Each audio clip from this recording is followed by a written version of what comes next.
Yeah. What are some effective techniques for breaking down product backlog items into manageable tasks during sprint planning? Okay. Teams do ask this, and they ask it an awful lot. How do we break this stuff down further? Well, let's get clear. The product backlog item and the refinement that you've been through is talking about what the change is and why it matters. So in planning, we need to work out how to deliver it, and that's where tasks come in. So the tasks are very simple steps. That's the idea behind them. We do this, and we do this, we do this, we do this, we do this. And if we've done all of these things, we think we're done. Right? And really, I struggle with answering the question because for me, it is that simple. What are the things we need to do, actually tangibly change to have stuff done? As a developer, I used to rely a lot on UML. So we would sketch out very, very quickly, how do all these systems interact? We want to solve this problem. Great, well, we need a server that looks like this, and a service that looks like this, and a service that looks like this, and this is going to ask this question, and this is going to ask this question, and this is going to return this response here, and it's going to use that response and send it over there, and blah, blah, blah, blah, blah. And you end up with something like a sequence diagram or whatever makes sense for the conversation. And then we look at every arrow, and we went, well, we need to do something there. Bang, bang, bang, bang, bang, stickies all over the board, one on each arrow. We'd then walk through, we'd write what the action was. This server's calling that server. Great, on it goes. Task, task, task, task, task. Right? We'd done the design, which is a key part of planning. And then we'd turn that design into tangible steps. And, more likely than not, if we had finished all those steps, we'd built the thing we intended to.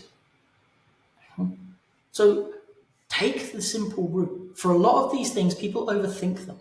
They want some complicated approach. Just work it out. Walk through what your product looks like now and how you want to get it wherever it is. What are the things you need to do? Please do not think about your disciplines. We didn't talk about what do we need to code, and what do we need to test, and what do we need to design.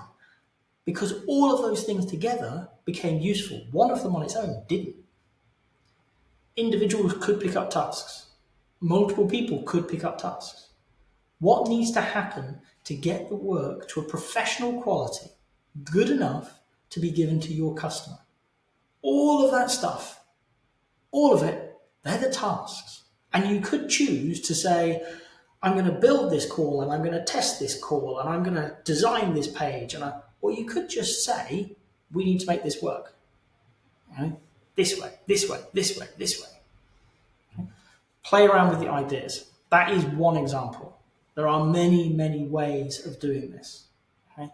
Including not doing it at all. If you've broken your work down into small enough pieces, as a team, you might sit there looking at it and go, it's so clear, we know what we need to do. Well, great. You don't need to spend the time breaking things down into tasks unless it's going to add value to your approach. If you look at it and it's obvious to the whole team, then great. Don't.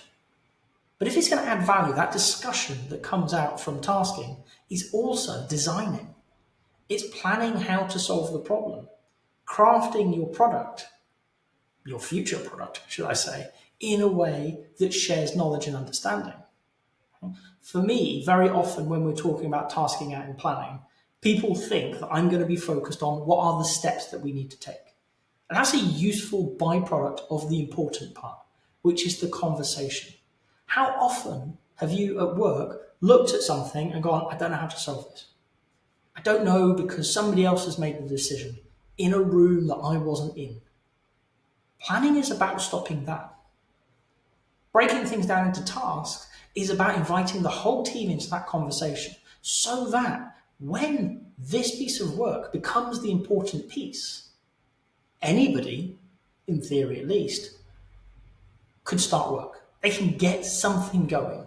The most junior member of your team has enough of an idea about what you're trying to do and how you intend to do it to start setting things up. Even if they can't go into the detail and they can't access the depths of the experience and knowledge that you bring and your team brings, they can do something to start progressing the most important thing.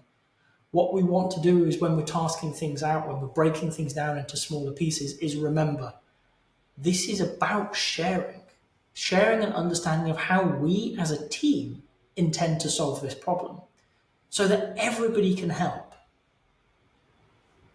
If your team is struggling to task items out, breaking items down into smaller and smaller pieces, I would advise sitting down and just mapping out what are the steps that you need to go through to get this done. What are all the moving parts? How do they play together?